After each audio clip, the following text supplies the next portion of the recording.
Hai, aku Tian dari channel Govana Boy, channelnya para digital creator. Semua yang berhubungan dengan freelance graphic designer, tutorial desain, dan juga tips dan trik tentang dunia desain akan dibahas di channel ini. Dan aku ucapkan selamat bergabung buat teman-teman, buat kalian yang baru kali ini menonton atau menyaksikan video dari channel ini. Nah, kalau di video yang lalu aku sudah membagikan atau sharing 3 cara untuk mendapatkan penghasilan atau income dan karir yang stabil dari dunia freelance designer. Di video ini aku akan mulai mengulik lebih dalam tentang bagaimana caranya untuk mendapatkan income dari setiap platformnya. Dan di video kali ini aku mau membagikan atau sharing tips bagaimana cara untuk mengontes di platform 99design.com. Oke, aku sendiri memulai berkarir sebagai freelance graphic designer dengan mengikuti kontes desain, yaitu di website atau platform 99designs.com.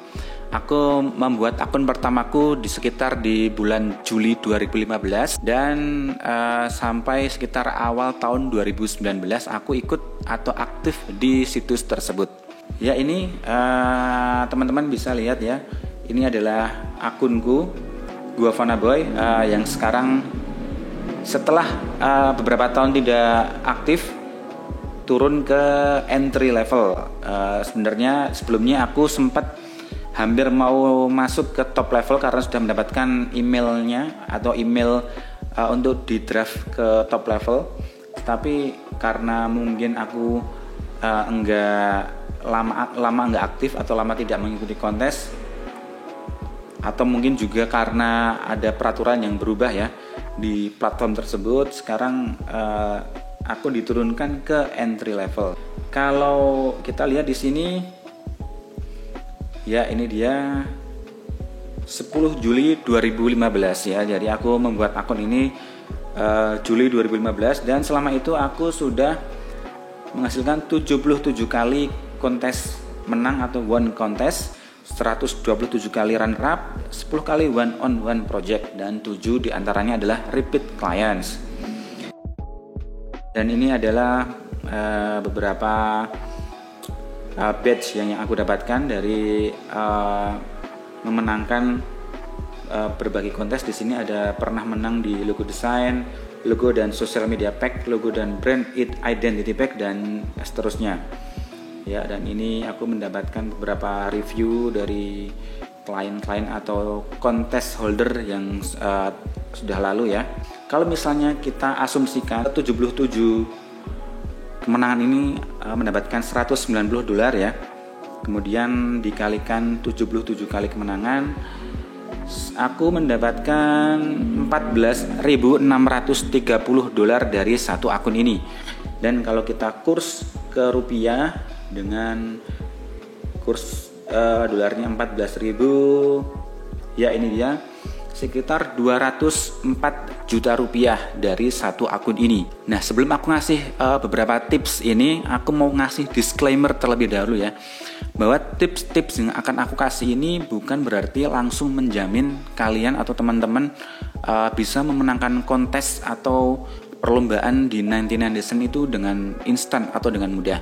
Kemudian yang kedua, ini adalah berdasarkan pendapatku pribadi atau berdasarkan pengalamanku selama aku mengontes atau aktif mengontes.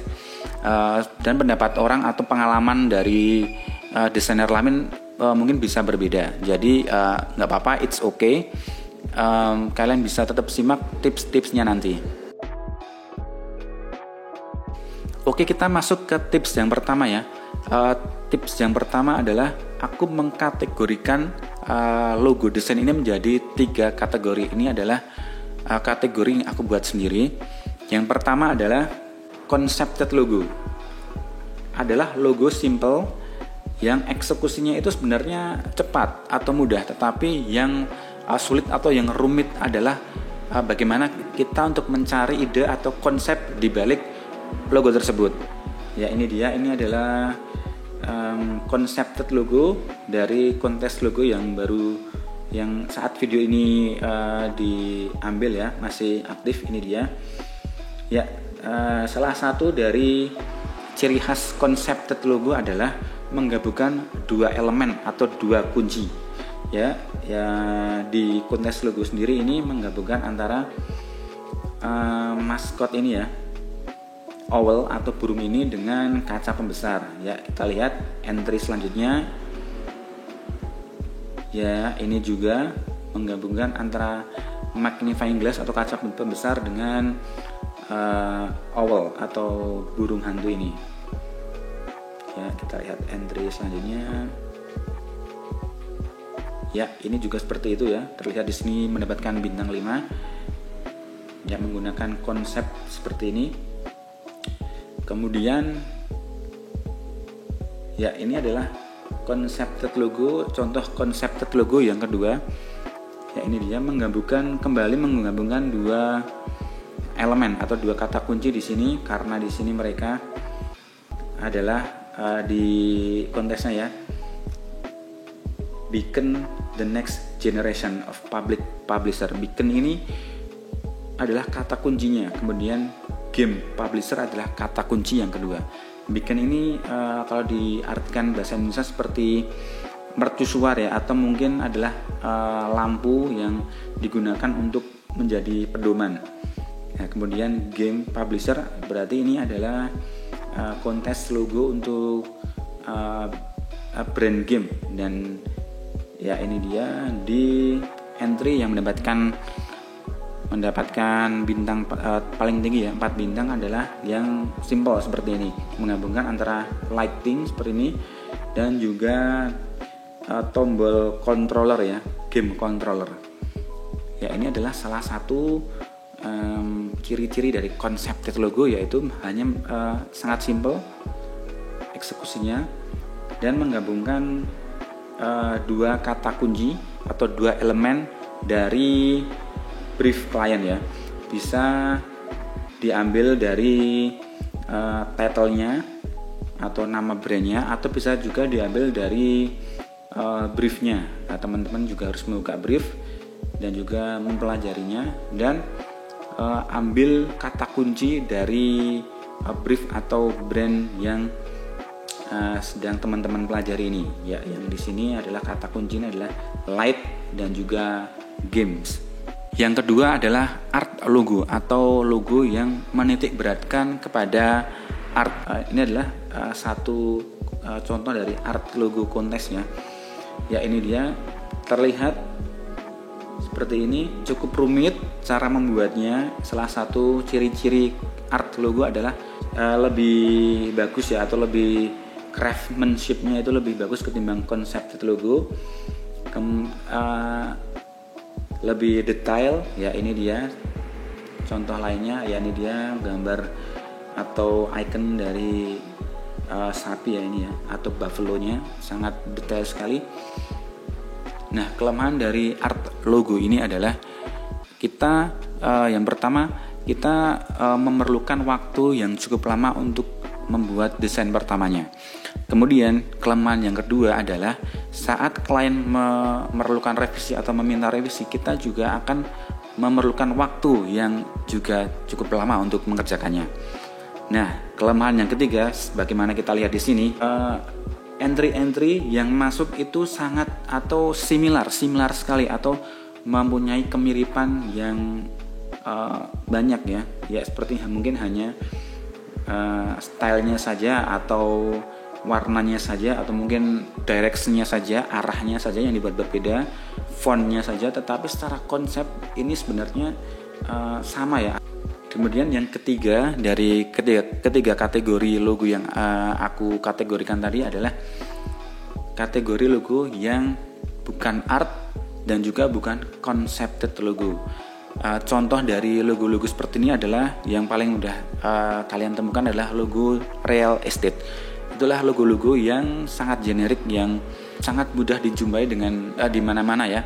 Biasanya adalah gambar atau desain atap rumah, kemudian diikuti teks atau title brand name di bawahnya. Nah, dari ketiga kategori logo ini yang aku sarankan adalah yang pertama tadi, yaitu concepted logo. Kenapa? Karena yang pertama, kalian akan mudah membuatnya atau akan mudah melakukan eksekusinya. Kemudian yang kedua, klien atau contest holder dari luar negeri itu sangat menghargai originalitas. Jadi kalau misalnya sebuah kontes kemudian kalian memasukkan satu konsep, kemudian klien suka dengan konsep itu dan kalian mendapatkan bintang yang bagus, bintang 4 atau bintang 5, kan otomatis entry setelahnya akan mengikuti konsep atau ide dari logo kalian atau logo yang mempunyai rating paling tinggi. Mungkin hanya dibikin variasi font ataupun cara eksekusinya. Tapi untuk contest holder dari luar negeri itu rata-rata akan memilih atau akan lebih suka kepada desain original dari sebuah konsep itu. Artinya chance atau kesempatan kalian atau kesempatan desainer yang masukkan konsep itu pertama kali itu yang mempunyai chance atau kesempatan paling besar untuk memenangkan kontes logo tersebut. Oke, kemudian tips yang kedua ya. Aku sendiri adalah desainer yang lebih suka mengikuti open contest, artinya tidak atau kurang minati blind contest yang kita nggak bisa melihat entry yang lain ya. Karena dengan melihat entry yang sebelumnya, kita bisa melihat style yang disukai oleh contest holdernya. Jadi kita nggak capek-capek sudah membuat sebuah logo dengan satu style tertentu, kemudian kita sudah apply, ternyata kliennya nggak suka karena stylenya tidak sesuai dengan yang klien harapkan. Ini adalah caraku untuk menyortir atau memilih kontes yang nantinya akan aku ikuti, yaitu kita lihat di sini, kita masuk ke Your Work, kemudian browse kontes. Ya, oke. Kemudian biasanya yang aku lakukan adalah kategorinya kita pilih logo dulu, logo dan identity, berarti semuanya ya, semua subkategorinya juga masuk. Dan di sini aku pilih list entry first. Ya, ini dia. Artinya kita akan mengurutkan dari kontes yang entry-nya paling sedikit. Ya, kita abaikan dulu saja yang featured ini ya. Ya, ini dia. Nah, tapi yang kita mulai perhatikan adalah kontes-kontes yang sudah ada mulai ada entry-nya. Artinya sudah mulai ada desainer yang masuk ke dalamnya. Ya, ini dia. Mulai sudah ada entry ya. Nah, yang paling ideal adalah kalau suatu kontes itu entry-nya masih sedikit, kemudian sudah ada desain atau entry yang dikasih feedback atau dibeli rating oleh CH. Tetapi ratingnya itu belum tinggi-tinggi ya, mungkin hanya 3 bintang saja. Dari situ kalian bisa mengembangkan sendiri atau masukkan konsep kalian sendiri, tapi dengan eksekusi yang lebih bagus dari yang sudah ada. Oke, kemudian tips yang ketiga adalah buat kalian para pemula atau para entry level seperti aku sekarang ini ya, berarti akan ada limit atau batasan kontes setiap bulannya. Nah, saran dari aku adalah kalian harus selektif untuk memilih kontes desain. Kalau dalam suatu hari atau dalam suatu waktu kalian sudah membrowsing atau mencari sebuah kontes, tetapi ternyata tidak ada yang kalian sukai atau kalian tidak mantap gitu, tidak usah memaksakan untuk ikut sebuah kontes atau entry kontes. Simpan peluru kalian ke kontes yang benar-benar kalian mantap atau kalian optimis bakal menang nih atau bakal sukses. Kemudian tips dari aku selanjutnya adalah saat kalian memilih kontes atau ingin masuk ke sebuah kontes, hindari atau jangan masuk ke kontes yang entry-nya sudah lebih dari 30 desain. Semakin banyak resiko ya, desain yang kalian submit itu sudah ada sebelumnya dari ke-30 desain tersebut. Jadi resiko kalian untuk di-report oleh desainer lain itu juga akan semakin besar. Oke, tips yang keempat adalah ATM atau amati, tiru, dan modifikasi. Di sini aku sama sekali nggak menyarankan, bahkan aku juga melarang kalian untuk menjiplak atau mencuri karya orang lain di luar sana. Yang aku sarankan adalah kalian belajar dari logo-logo sebelumnya yang sudah menang ya. Kalian bisa temukan ini di kolom recent winner. Kalian dari sini kalian bisa mengamati, bisa belajar level atau kualitas seperti apa logo-logo yang CH atau contest holder inginkan dan contest holder jadikan pemenangnya. Oke, yang kelima adalah tentang mereport dan direport ya. Aku tahu ini adalah hal yang paling dibenci oleh warga 99 Design, tapi menurutku ini adalah part of the game dari platform ini. Jadi semua platform, nggak cuma 99 Design, itu ada part of the game-nya atau hal yang nggak bisa dilepaskan dari sebuah platform dan kalau di platform 99 Design ya report dan di-report itu ya. Nah, sekarang apa yang kalian harus lakukan apabila desain kalian di-report? Misalkan saja kalian sudah masuk ke final round, kemudian ada beberapa finalis ya, kalian sudah mendapatkan bintang 5 dan kayaknya kalian bisa dipilih nih menjadi pemenang. Tapi tiba-tiba saja kalian di-report. Nah, saranku adalah kalian withdraw saja. Oke? Terus kenapa? Terus gimana, Mas? Apa yang harus aku lakukan? Padahal aku kan nggak salah, aku nggak menjiplak desain orang ini atau desainer ini. Ya karena sepengalaman aku ya, baik desainer yang mereport atau desainer yang di-report, meskipun yang di-report itu tidak bersalah ya, atau nantinya itu saat kalian mengajukan banding itu kalian menang, akun kalian itu akan di-flag atau akan ditandai mendapatkan pengawasan dari pihak 99 Design dan ini sangat rentan untuk disuspend.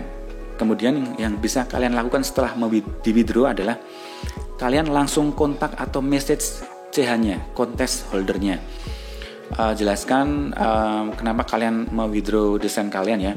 Kalau kalian ini sayang atau ada resiko bahwa kalau akun kalian ini akan di-ban.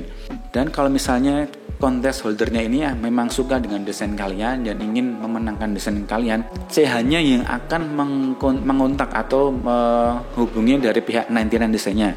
Nanti kalau misalnya memang desain kalian ini tidak melanggar, maka kalian akan mendapatkan email ya biasanya agar kalian bisa mensubmit lagi desain yang kalian withdraw. Dan CH-nya juga akan tetap bisa memilih desain kalian itu menjadi winner atau pemenangnya. Nah, oke, itu dia kelima tips yang bisa aku sampaikan atau bisa aku sharing kepada kalian yang masih menekuni atau masih aktif di platform ini.